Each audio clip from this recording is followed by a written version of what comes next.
PDF के लिए Telegram join करें। डिक्टेशन स्टार्ट होगा 5 सेकंड के बाद।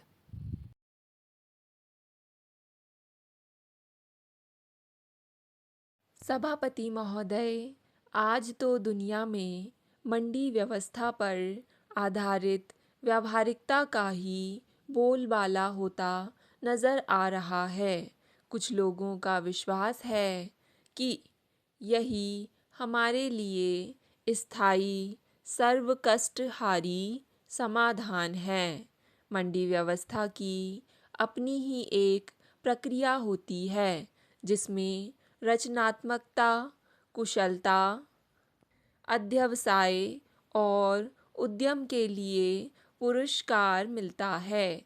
तथापि कुछ समय बाद इस समाधान में अपनी बुराइयां पैदा हो जाती हैं।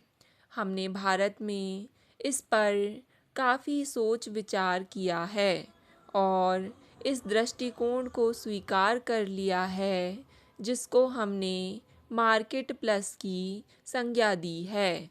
हमारे विचार में यदि सामाजिक न्याय के प्रति प्रतिबद्धता के उद्देश्य को सामने रखा जाए तो मंडी व्यवस्था की शक्तियाँ एक स्थिर और स्थायी विकास तथा समृद्ध और मानवीय समाज के निर्माण को बढ़ावा देती हैं।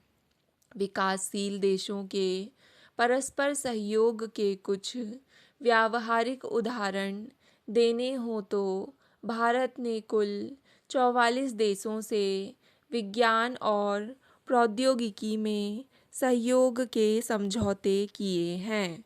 इनमें से 34 गुट निरपेक्ष आंदोलन के देश हैं।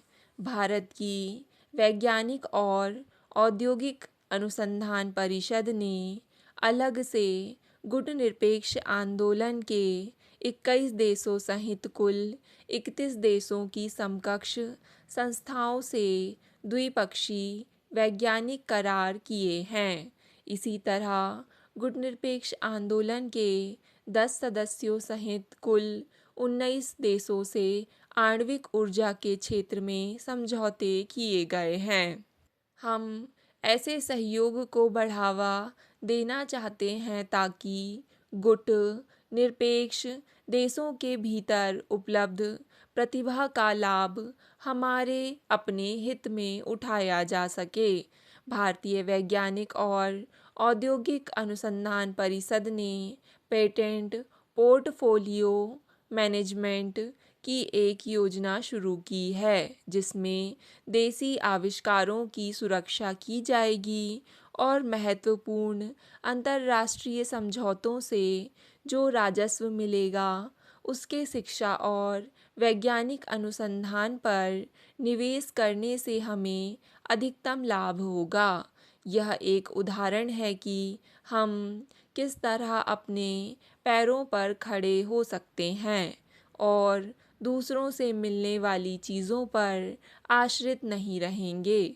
हम परिवर्तन का स्वागत करते हैं, परंतु जैसा कि हमारे अपने जीवन में होता है उसी तरह राष्ट्रों के जीवन में आने वाला परिवर्तन भी ऐसा होना चाहिए जो हमें न्यूनतम कष्ट देकर आगे ले जाने वाला हो, क्योंकि जब भी कोई परिवर्तन होता है तो कुछ ना कुछ कष्ट अवश्य होता है। धैर्य शक्ति और सम्मेलन के मामले में हर समाज अलग अलग हो सकता है। इस परिवर्तन की प्रबंध व्यवस्था पर ही परिणाम निर्भर करता है। सभापति महोदय, विश्व अभी भी सोमालिया, रवांडा, बोस्निया का मतलब समझने की चेष्टा कर रहा है। इस बात का पता लगाने की चेष्टा कर रहा है कि ऐसी हिंसा क्यों शुरू हुई। इसलिए उसे समझ लेना चाहिए कि ऐसी घटनाएं यदि अपवाद की जगह नियम बन गईं तो विश्व का अस्तित्व नहीं रहेगा। हमें क्रमिक विकास के लिए उसी तरह समय या वक्त मिलना चाहिए जैसा कि विकसित देशों को क्रमिक विकास के लिए मिला। बाहरी और ना आत्मसात हो सकने वाली प्रणालियाँ विकासशील समाजों और अर्थव्यवस्थाओं पर एकाएक नहीं थोपी जा सकती, विशेषकर जब स्वयं ये नए मॉडल भी पूर्ण नहीं हैं और तत्काल उनको परिवर्तित किया जाना है या उनकी वास्तव में आवश्यकता है। यह कहना अतिशयोक्ति नहीं होगी कि समूची मानवता को ही शांतिपूर्ण, सार्थक, सह अस्तित्व वाले और समग्र भविष्य के लिए बिल्कुल नए मॉडलों की आवश्यकता है। अब से कुछ ही दिनों बाद हम संयुक्त राष्ट्र संघ के 50 वर्ष पूर्ण होने का समारोह मनाएंगे। यद्यपि काफ़ी कुछ अच्छा काम हुआ है, यद्यपि हम उन समस्याओं को अनदेखा नहीं कर सकते जिन पर इस संस्था के बारे में अब भी राजनयिक विवाद चल रहे हैं। यदि गुटनिरपेक्ष आंदोलन सत्य और न्याय के लिए काम करने वाली शक्ति है तो संयुक्त राष्ट्र इस सत्य और न्याय को कार्यान्वित करने वाली शक्ति है। और मेरा निवेदन है कि हम में और संयुक्त राष्ट्र संघ में यही परस्पर संबंध है और हमें इस संबंध को कार्यान्वित करने के लिए मिलकर बिना किसी भय या पक्षपात के साथ काम करने पर बल देना चाहिए। हम सब इन बुनियादी प्रश्नों से परिचित हैं जिन्हें इनसे संबंधित कार्यकारी दल ने अपनी चर्चा में उठाया है। मैं यहाँ उन्हें दोहराना नहीं चाहता।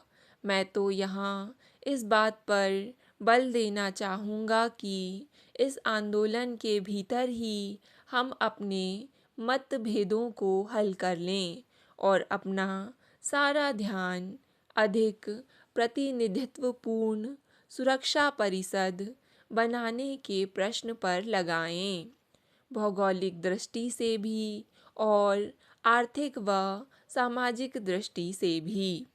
विकासशील देशों को ध्यान मिलना चाहिए और हमारा विचार है कि इस कदम से विकासशील विश्व के सिद्धांतों और प्राथमिकताओं को स्वीकार किया जाएगा और इस तरह संयुक्त राष्ट्र संघ विश्व के मामलों पर अधिक संतुलित और समग्र दृष्टिकोण अपना सकेगा। हम में से प्रत्येक को जायजा लेना चाहिए कि अपने कामों में किसका परिचय दिया है। स्टॉप।